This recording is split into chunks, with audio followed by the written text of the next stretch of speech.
بسم اللہ الرحمن الرحیم الحمد للہ الذی ہدانا لہذا وما كنا لنهتدي لولا أن هدانا الله لقد جاءت رسل ربنا بالحق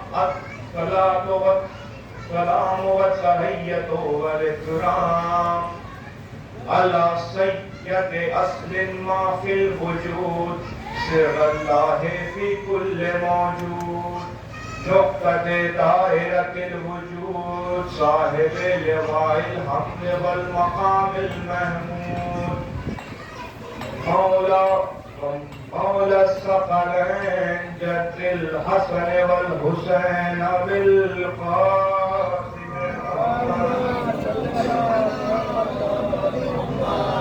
وعلى أهل بيت الطيبين الطاهرين المعصومين المظلومين المنتجبين المنتخبين الرزين أصحاب الله عنهم الرجس وطهرهم تطهيرا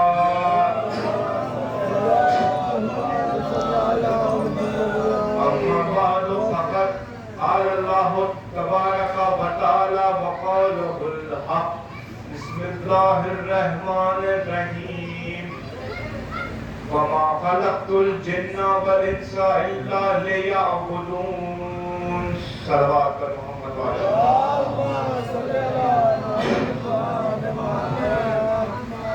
بزرگان محترم سوگواران مظلوم کربلا عزاداران سید الشہداء ماتم داران مولا حسین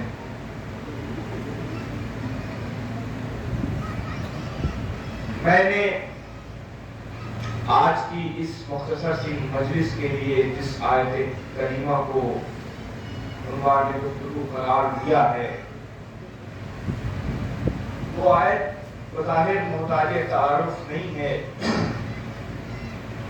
اشارت پروردگار عالم ہو رہا ہے. میرے بندو یاد رکھنا اس کائنات میں جو کچھ بھی تمہیں نظر آ رہا ہے اس کائنات میں جو کچھ بھی میں نے خلق کیا ہے وہ سب میں نے تمہارے لیے خلق کیا ہے. وہ سب کچھ تمہارے لیے ہے لیکن ایک بات یاد رکھنا تمہیں میں نے اپنے لیے خلق کیا ہے. یہ پیڑ یہ جانور یہ دریا یہ پہاڑ سورج روشنی چاند رات ستارے فضا ہوا فضا سب کچھ میں نے تمہارے لیے خلق کیا ہے لیکن ایک بات یاد رکھنا کہ تمہیں میں نے صرف اور صرف اپنی عبادت کے لیے خلق کیا ہے. یعنی عبادت صرف اللہ کی ہوگی کوئی غیر اس میں شامل نہیں ہو سکتا اور اللہ کی عبادت اس وقت تک عبادت ہوگی جب اس میں بے کا نقطہ ہوگا ورنہ عادت بن جائے گی عبادت نہیں ہوگی. اور اللہ عبادت کو قبول کرتا ہے عادت کو قبول نہیں کرتا. صلوات پڑھتے محمد.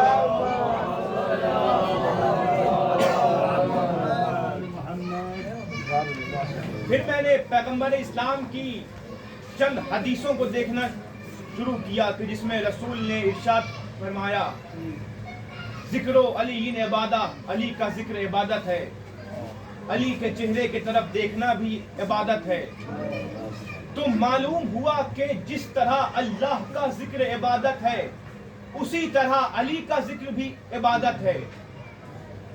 آئیے قرآن کی پہلی سورہ سورہ الحمد کی جس سے پہلے بسم اللہ الرحمن الرحیم لکھا ہوا ہے کیا ترجمہ کرتے ہیں آپ. شروع کرتا ہوں میں اللہ کے نام کی مدد سے کہ جو رحمان بھی ہے رحیم بھی ہے. پھر میں نے اللہ کے ناموں کو دیکھنا شروع کیا تو مجھے جہاں پر اللہ کے ناموں میں یا رحمان یا رحیم یا کریم یا جبار یا قہار ملا وہیں پر مجھے ایک نام یا علی بھی ملا. اب کیا ترجمہ کیا جائے. شروع کرتا ہوں میں علی کی نام کی مدد سے کہ جو رحمان بھی ہے رحیم بھی ہے. خدا کی قسم میں نے کبھی علی کو اللہ نہیں کہا, میں نے کبھی علی کو اللہ نہیں سمجھا, لیکن میں کیا کروں, یہ میرے مولا علی کی شان ہے کہ اللہ نے خود کو قرآن میں علی کہا ہے. وَهُوَ الْعَلِيُّ الْعَظِيمُ, وہ اللہ وہ ہے کہ جو علی بھی ہے عظیم بھی ہے. ہم کسی طور علی کو نہیں کہتے اللہ, یہ الگ بات, ہم اللہ کو علی کہتے ہیں. صلوات پڑھتے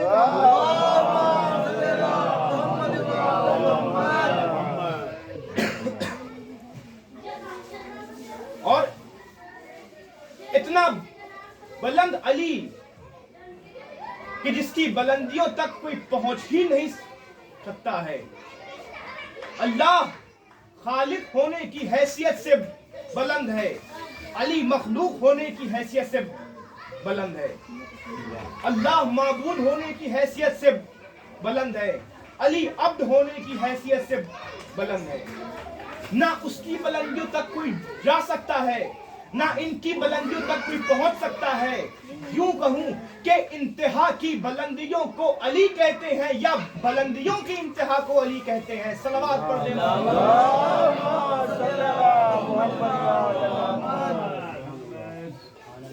وہ علی جو اتنا بلند ہے, اس معیار پہ ہے, آج دنیا اس علی کو سمجھنے چلی ہے کہ جس کے لیے رسول نے یہ ارشاد فرمایا کہ علی کو کسی نے نہیں سمجھا, یا تو میں نے سمجھا یا میرے خدا نے سمجھا.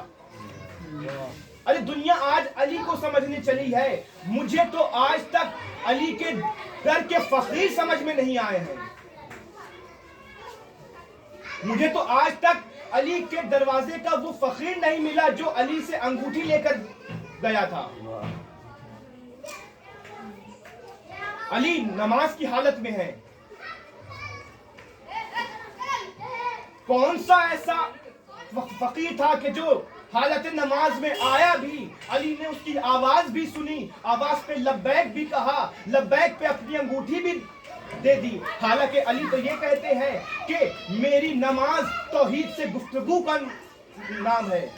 تو جب علی اللہ سے گفتگو کر رہے تھے تو اس میں اس فقیر کی آواز علی کے کانوں تک کیسے آ گئی؟ اور نماز کی حالت میں علی نے انگوٹھی دی ہے. بغیر وجہ نماز میں کوئی حرکت نہیں ہوا کرتی ہے. تاریخ لکھتی ہے کہ علی نے حالت رکوع میں اپنی انگوٹھی دی ہے.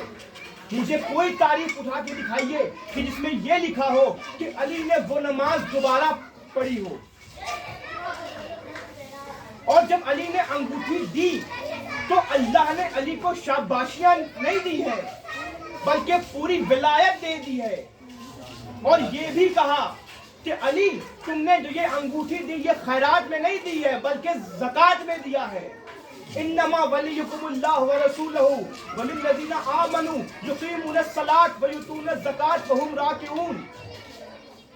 اللہ ولی ہے, اس کا رسول ولی ہے, اور وہ ولی ہے کہ جو حالت رکوع میں زکات دیا کرتا ہے. اب عزیزوں مجھے ایک بات بتائیے, صدقہ اور خیرات آپ اپنے حساب سے دے سکتے ہیں جتنا چاہے, کسی کو 5 روپے دے دے, کسی کو 5 لاکھ روپے خیرات دے دے, صدقہ دے دے, لیکن زکات کے لیے کچھ شرطیں لکھی گئی ہے. اور زکات ہر چیز پہ الگ الگ ہے. جانوروں کا الگ زکات ہے, چاول گیہوں ان کا الگ زکات ہے, پیسوں پہ الگ زکات ہے.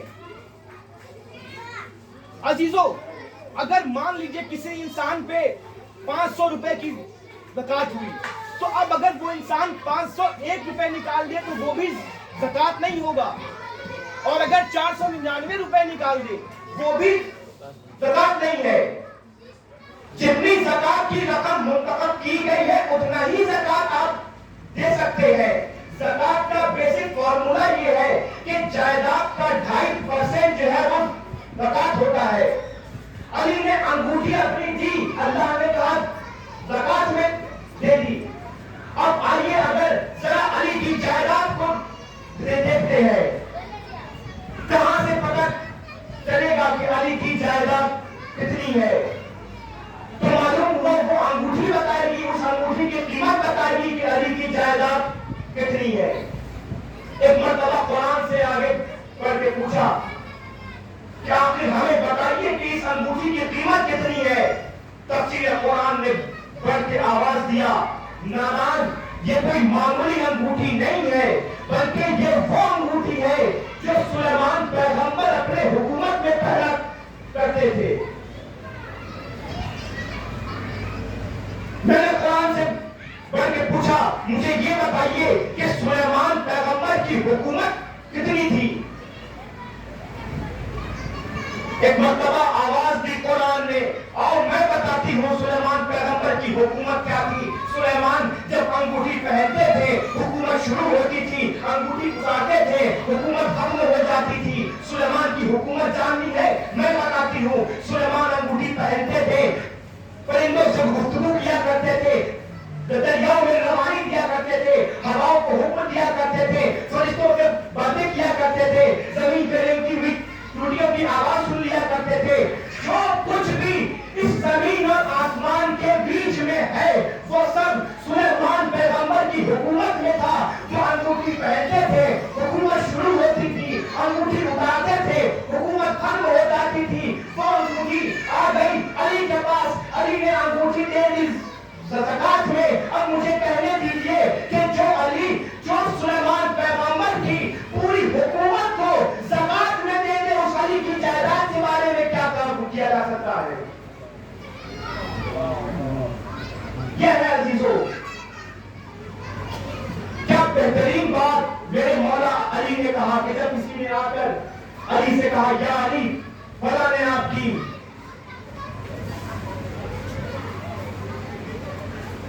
فلاں نے آپ سے سب کچھ چھین لیا، تو مولا علی مسکرائے اور کہا نادان کیا اس کا ہاتھ آج تک پہنچ گیا؟ کیا اس کا ہاتھ آج تک پہنچ گیا؟ ارے کیا چھین لیا علی سے؟ امامت اب بھی علی کے ہاتھ میں ہے۔ پھر مرتبہ زمین پہ رینگتی ہوئی چوٹی کو دیکھ کر علی نے منبر کوفہ سے آواز دی، کیا کہنا اس اللہ کا کہ اس اللہ نے علی کو اتنی صلاحیت دی ہے کہ علی اس چوٹی کے دماغ میں چل رہے عقیدے توحید کو بھی پہچانتا ہے۔ اور یہی تو وجہ ہے کہ جو علی اس معیار پہ پہنچ چکا تھا، جب رسول نے اس علی کی ولایت کے انکار کرنے والوں کو منتخب کیا، کو بتایا، تو ان کو دو سند دی ہے۔ علی کی ولایت سے انکار کرنے والا کافر بھی ہے، منافق بھی ہے۔ حالانکہ جب توحید کی منکر کو رسول نے ایک سند دی ہے، توحید کا انکار کرنے والا صرف مشرک ہے، رسالت کا انکار کرنے والا کافر ہے، لیکن علی کو انکار کرنے والا کافر بھی ہے، منافق بھی ہے۔ میں نے ہاتھوں کو جوڑ کر پوچھا یا رسول اللہ، آپ نے اللہ کے انکار کرنے والوں کو ایک سند دی ہے، آپ کی رسالت کے انکار کرنے والوں کو ایک سند دی، لیکن علی کی ولایت کے انکار کرنے والوں کو دو سند کیوں دے رہے ہیں؟ ایک مرتبہ رسول مسکرائے، آواز دی نادان، اللہ اور رسول تک جو بھی باتیں تھیں وہ سب تھیوریٹیکل تھی۔ مثال کے طور پہ میں نے کہا اللہ ایک ہے، دکھایا نہیں، مسلمانوں نے مان لیا۔ میں نے کہا آدم اللہ کے نبی تھے، دکھایا نہیں، مسلمانوں نے مان لیا۔ میں نے کہا 1,24,000 انبیاء تھے، دکھایا نہیں، مسلمانوں نے مان لیا۔ میں نے کہا جنت ہے، دکھایا نہیں، مسلمانوں نے مان لیا۔ میں نے کہا کوثر ہے، دکھایا نہیں، مسلمانوں نے مان لیا۔ اب تک رسول جو کچھ بھی کہتے رہے مسلمان بغیر دیکھے مانتے رہے، اس لیے عدل کا تقاضا یہ تھا کہ اللہ اور رسول کے منکروں کو رسول نے ایک سند دی، لیکن علی کے منکر کو دوہری سند دینے کی وجہ یہ ہوئی کہ رسول کہتے ہیں میں نے علی کو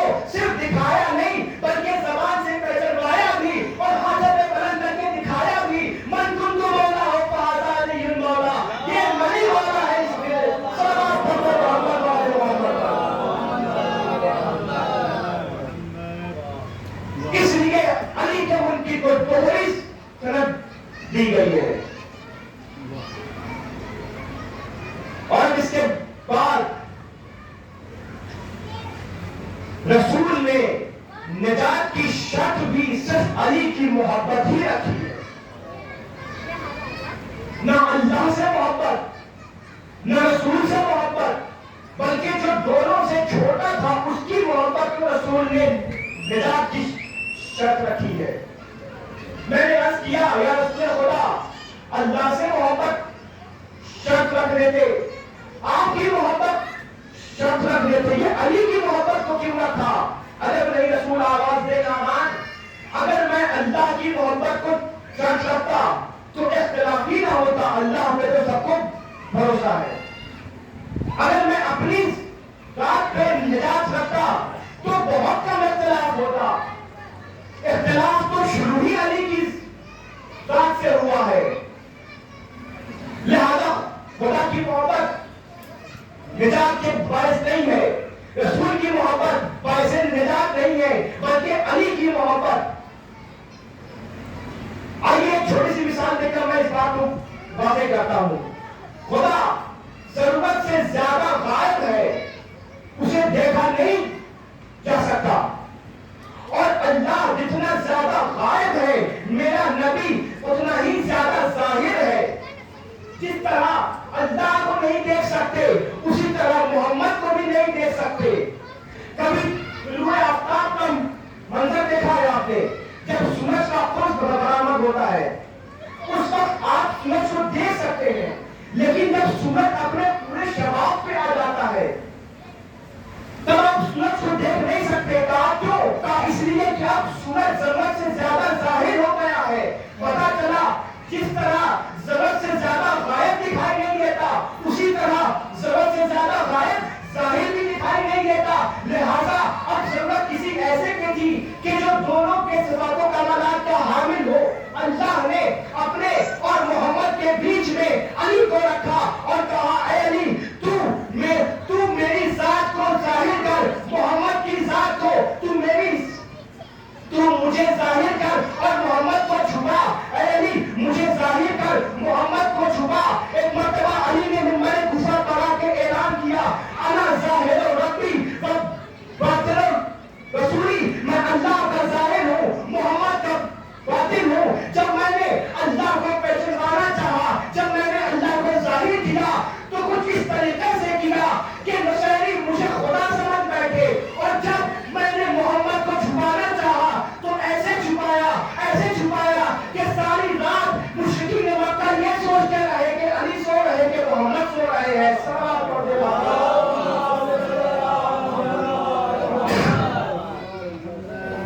ساری رات کوئی یہ نہ سمجھ سکا کہ بستر پہ محمد سو رہے ہیں کہ علی سو رہے ہیں. اتنا بلند علی جس کی بلندی اس معیار پہ ہو، جسے بن مانگے سب کچھ عطا کیا اللہ نے. اگر ایک مرتبہ اس علی نے کچھ مانگا ہے تو نماز شب کے آخری سجدے میں ایک دعا کی ہے، پالنے والے ایک ایسا بیٹا عطا کر دے جو کربلا میں میرے حسین پر کام آئے. ارباب اذان، جب بھی غازی ابوالفضل عباس کا نام سنا کرو تو شہزادی ام البنین کو سلام ضرور کیا کرو. یہ وہ بیوی ہے کہ جن کا روزانہ کا یہ دستور تھا کہ روزے رسول میں جاتی تھی اور روزے رسول کی جالی کو پکڑ کر بس ایک فکرہ کہتی تھی، عباس میرے لال بیٹا مجھے یقین نہیں آتا کتنے شانے قلم ہو گئے تھے، لیکن میرے لال جب میں یہ سنتی ہوں کہ زینب کی چادریں چھینی گئی ہیں تو مجھے یقین ہو جاتا کہ تیرے شانے قلم ہو چکے ہوں گے، ورنہ پاس تیرے بازو سلامت رہتے تو کس میں اتنی جرأت تھی کہ جو زینب کی چادر چھین لیتا. اجرکم اللہ، اجڑ گیا وہ ٹول کا گھر، ویران ہو گیا مدینہ آباد ہو گئی کربلا.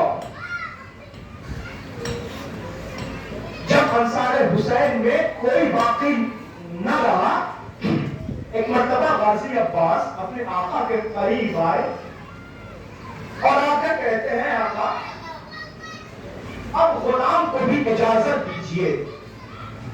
حسین کہتے ہیں عباس تم تو میرے لشکر کے علمدار ہو، اے بھیا تمہیں اجازت کیسے دے دوں؟ عباس نے دائیں دیکھا بائیں دیکھا، کہا آقا اب وہ لشکر ہی کہا کہ جس کا میں علمدار ہوا کرتا تھا. حسین نے کہا عباس اے بھیا جاؤ، جنگ کرنے کی اجازت تو نہیں دیتا لیکن ہاں اگر ہو سکے. اور اتنا کہہ کر حسین نے ایک خیمے کی طرف اشارہ کیا. اب جو عباس نے دیکھا، کیا دیکھا؟ اس خیمے کی طرف دیکھا کہ جس میں مشکیزیں رکھے جاتے تھے، جس خیمے میں مشکیزیں ہوتے تھے، اس خیمے کی زمین میں تھوڑا نمی آ جاتی تھی، زمین ٹھنڈی ہو جاتی تھی. اب جو عباس نے دیکھا، کیا دیکھا؟ چھوٹے چھوٹے بچے اپنے کرتے کا دامن اٹھا کر اپنے پیٹ کو زمین سے سجا کر اللہ تاش اللہ تاش آئے پیاس کی آواز دے رہے ہیں. عباس سے دیکھا نہ گیا، در خیمہ پر آئے، اے شہزادی سکینہ ذرا اپنا مشکیزہ لے آئیے. سکینہ ننھے ننھے قدموں سے مشکیزہ لے کر آئی، چچا کے حوالے کیا. ایک مرتبہ عباس زینب کے خیمے میں آئے، کہا شہزادی غلام کو رخصت کیجیے. زینب کہتی ہے بھیا ایک منٹ رک جاؤ. اے بھیا چند لمحوں کے لیے رک جاؤ، پہلے زینب تمہارے بازوؤں کا بوسہ لے لے. اے بھیا جب بابا کا آخری وقت آیا تھا تو بابا مستقل میرے بازوؤں کا بوسہ لے رہے تھے. اے بھیا میں بہت پریشان تھی کہ بابا ایسا کیوں کر رہے ہیں. میں نے بابا سے پوچھا بابا آپ ایسا کیوں کر رہے ہیں؟ تو بابا نے کہا تھا زینب تجھے خبر نہیں ہے، ارے یہ وہ بازو ہے جن پہ ایک دن نسل باندھی جائے گی. اے بھیا تو بہت چھوٹا تھا اس وقت، جب تو بڑا ہوا تو میں سوچتی تھی ہائے جس کا عباس جیسا شیر بھیا زندہ ہو اس زینب کے بازو میں رسن کون باندھے گا. لیکن بھیا عباس آج تو رخصت کے لیے آئے ہو. اے بھیا اب زینب کو یقین ہو گیا زینب کی رضا بھی چھنے گی، زینب کے شانوں میں رسن باندھی جائے گی. یہ کہہ کر زینب نے ساری بیویوں کو اکٹھا کیا، عباس کا حلقہ کیا اور کہا بیویوں 28 رجب کو مدینے سے چلتے وقت میں نے تمہارے چادر کی ضمانت لی تھی. آج جس بھیا کے اوپر میں نے تمہاری چادروں کی ضمانت لی تھی، آج وہ عباس ہم سے رخصت ہو رہا ہے. اے بیویوں اپنی زینب کو معاف کر دینا. اب زینب کو یقین ہو گیا زینب کی رضا بھی چھنے گی، زینب دلار بدلار پھرائی بھی جائے گی. اجرکم اللہ. حمید ابن مسلم لکھتا ہے کہ جب شام غریبہ آئی ہے، خیمے جلائے جا رہے تھے تو حمید کہتا ہے میں نے دیکھا ایک خیمے کا پردہ اٹھا، ایک ننھا سا بچہ خیمے سے باہر آیا اور آ کر ادھر ادھر کچھ ڈھونڈنے لگا. میں اس کے پاس گیا، جا کر پوچھا بھائی تو کسے ڈھونڈ رہا ہے؟ وہ بچہ کہتا ہے بھائی بس مجھ پہ اتنا کرم کر دے کہ مجھے سکینہ کے چچا کی لاش بتا دے. سکینہ کے چچا کہاں آرام کر رہے ہیں؟ حمید کہتا ہے کہ میں نے فرات کی طرف اشارہ کیا، وہ بچہ ننھے ننھے قدموں سے دوڑتا ہوا قبر عباس پہ گیا. عباس کے پائیں بیٹھ کر قبر عباس کو ہلانے لگا اور ہلا کے بس ایک جملہ کہتا تھا عباس تم یہاں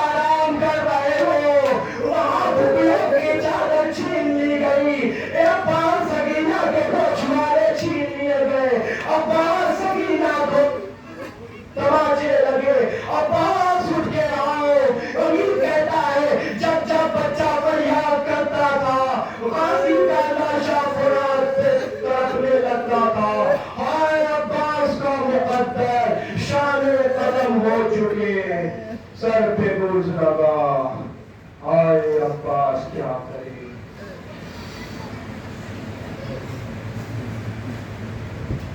سيعلم الذين ظلموا أيهم القلب ينقلبون. إنا لله